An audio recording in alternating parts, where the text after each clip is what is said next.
జగన్మోహన్ రెడ్డి చేసిన పథకాలు, జగన్మోహన్ రెడ్డి సంక్షేమం, కరోనా కాలంలో వారు ప్రజలను ఆదుకున్న విధానం, కరోనా తర్వాత వచ్చిన 3 సంవత్సరాల్లో వారు చేసిన సుపరిపాలన, గతంలో పాలకులు ఎవరు కూడా పట్టించుకోని పరిస్థితి.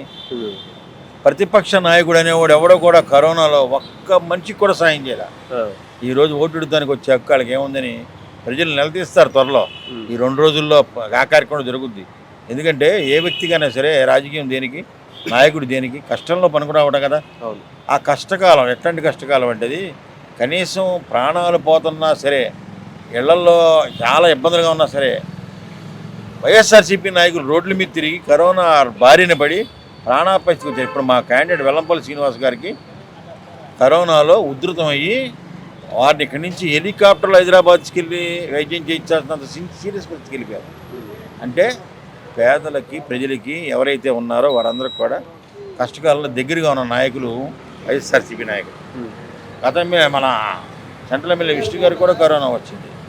అట్లాగే ఇప్పుడు ఎవరైతే వైఎస్ఆర్ సిపిలో ఉన్న ప్రతి నాయకుడి కరోనా వచ్చింది. ముఖ్యమంత్రి వచ్చి చాలా ఇబ్బందులు పాలయ్యి ప్రజలకు దగ్గరగా ఉండి మమేకమయ్యి అనేక రకాల సేవలు చేశారు. తర్వాత పరిపాలన విషయానికి వస్తే చంద్రబాబు నాయుడు చేసిన అప్పుల కంటే తక్కువ, చంద్రబాబు నాయుడు తెచ్చిన పెట్టుబడుల కంటే ఎక్కువ, చంద్రబాబు నాయుడు చేసిన ప్రతి దాంతో కూడా ఎక్కువే. 14 సంవత్సరాలు ఈజిక్వల్ టు 3 సంవత్సరాలని చూపిస్తున్నాడు. నీ 14 సంవత్సరాలు నువ్వు సరిగ్గా చేస్తే 14 సంవత్సరాల ప్రతిపక్షంలో కూర్చోవాల్సిన అవసరం నీకు లేదు. నువ్వు సరిగ్గా చేయవు కాబట్టి ఆన్లైన్లని తోకలన్నీ కలుగు ముందుకు వెళ్తావు కాబట్టి నీకేదో ప్లస్ అయ్యి నువ్వేదో ఆ 1% మార్జిన్తో గెలిచిన చిల్లర పార్టీగా ఉన్నావు తప్పితే నువ్వు 10% మార్జిన్తో గెలిచిన పెద్ద పార్టీగా జగన్మోహన్ రెడ్డి ఉన్నాడు. ఇవాళ ప్రపంచ దేశ చరిత్రలో 10% ఓట్లు తేడాతో గెలిచిన పెద్ద పార్టీ వైఎస్ఆర్సీపీ. దాన్ని పడగొట్టే దమ్ము 3 పార్టీలు కాదు కదా, 30 పార్టీలు వచ్చినా జరిగే పని కాదు. నరేంద్ర మోడీ వచ్చింది రంగంలోకి డైరెక్ట్. నరేంద్ర మోడీ గారు రంగంలోకి వచ్చాడు కానీ బొమ్మల్లో లేడు. మేనిఫెస్టో నరేంద్ర మోడీ కాదు. వారి ముందు చెప్పారు, నా ఫోటో బాబు నువ్వు చెప్పేయని గొంతెమ్మ కోరికలు నువ్వు ఏ రోజు చేసింది చచ్చింది లేదు, అనవసరంగా నా కర్మకాలం నా టైం బొగ్గైపోయి నీతో కలిసి చెప్తే ఇంకోటి లేదు, నా పాపం పండిందట్టుగా నీకు వచ్చాను. ఎందుకంటే మనోడితో కలిస్తే వాళ్ళు ఆటోమేటిక్గా తెరమరుగైపోతారు. రాహుల్ గాంధీతో కలిశాడు, రాహుల్ గాంధీ దేశంలో ఎక్కడ ఉన్నాడు ఎవడో తెలియని పరిస్థితికి వచ్చేసాడు. ఇప్పుడు మోడీతో కలిశాడు, మోడీ పరిస్థితి మోడీ ఆలోచించుకోవాలి, మనం చెప్పేది ఏం లేదు. ఎన్ని సీట్లు గెలుస్తా అంటారు జగన్మోహన్ రెడ్డి ప్రభుత్వం? వై నాట్ 175 జగన్మోహన్ రెడ్డి నినాదం ఖాయం. అది చంద్రబాబు, పవన్ కళ్యాణ్, నారా లోకేష్. వాస్తవం చెప్పాలంటే ఆంధ్ర రాష్ట్రంలో ఉన్న మహిళా తల్లులందరూ ఆలోచించుకోవాలి. మహిళా శక్తి, నారీ శక్తి ఎలాంటిదో మీరు చూపించాలంటే మీకు వచ్చింది. నారా లోకేష్ మీద ఒక ఆడబిడ్డకి, ఒక బీసీ ఆడబిడ్డకి సీట్ ఇచ్చాడు జగన్మోహన్ రెడ్డి గారు. పిఠాపురంలో ఒక 3 పీజీలు చేసిన ఒక intellectual, one of the great educator Vanga Geetha MP చేశారు, ఆమెకి ఇచ్చారు. హిందూపూర్ కూడా ఒక లేడీకి ఇచ్చారు బాలకృష్ణ మీద. అంటే బీసీ మహిళలకి ఉన్నత విద్యాధికారులు ఉన్న వారికి ఇచ్చారు. ప్రజల యొక్క విఘ్నత చదువుకున్నాడు కావాలనుకుంటారో, యాక్టర్ కావాలనుకుంటారో, డాక్టర్ కావాలనుకుంటారు అలాగా ఉంది. కులం చూడొద్దు, మతం చూడొద్దు, ప్రాంతం చూడొద్దు, పార్టీ చూడొద్దు అనే విధంగా జగన్మోహన్ రెడ్డి గారు అభివృద్ధి ఫలాలు అందరికీ పంచిపెట్టారు, సంక్షేమ ఫలాలు అందరికీ పంచిపెట్టారు. మీరు కూడా అలాగే ఉండండి. ఇవాళ స్టార్ క్యాంపెయినర్స్ అంటున్నారు. స్టార్ క్యాంపెయినర్స్ అంటే ఎవరో కాదు, వాళ్ళకైతే వాళ్ళ ఇంట్లో స్టార్స్ ఉన్నారు.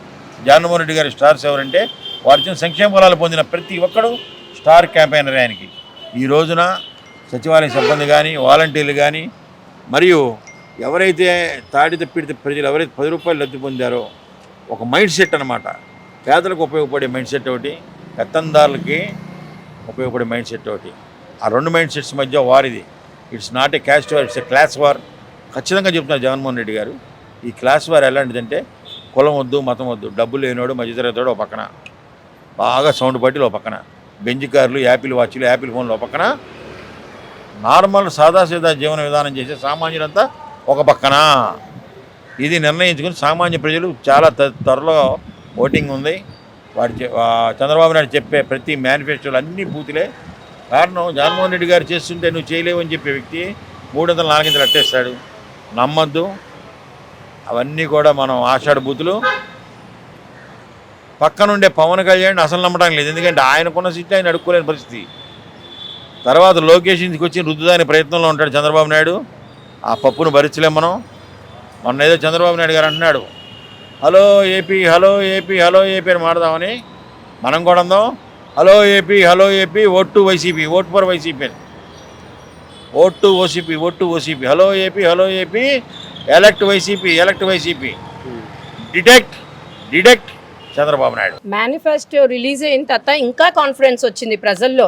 జగన్మోహన్ రెడ్డి గారు ప్రజల పాలిట పెన్నిది అని. ఎందుకంటే మొన్న వీటి మీద ఇప్పుడు అన్ని ప్రజలకు ఉపయోగపడి చేశారు ఆయన. ఇప్పుడు మనం అమ్మఒడి తీసుకున్నాం, మొన్నటిదాకా 15,000, ఇప్పుడు అది 17,000 చేశారు. దాన్ని బట్టి మీరు ఆలోచించండి. ఇప్పటికిప్పుడు వచ్చేసి తెలుగుదేశం వాళ్ళు మేము మేనిఫెస్టో చేసాం, ఒకరికి ఇద్దరు ఇస్తాం అంటే అది ఇంపాసిబుల్.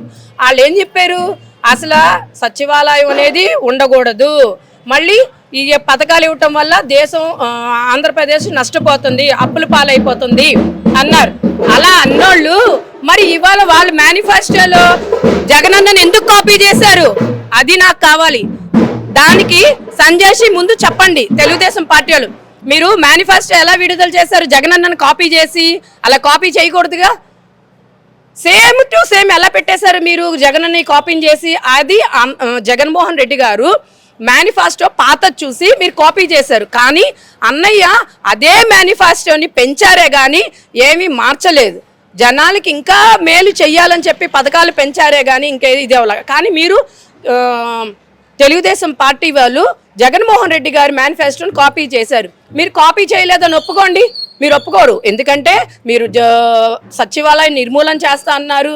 పథకాలు వస్తే దేశంలో అన్ని అప్పులు అయిపోయాము, పథకాలు ఎలా ఇస్తున్నారు. మరి అలా అన్న వాళ్ళు ఇవాళ మీ మేనిఫెస్టోలో మా జగన్మోహన్ రెడ్డి గారు ఎలా కాపీ చేశారు?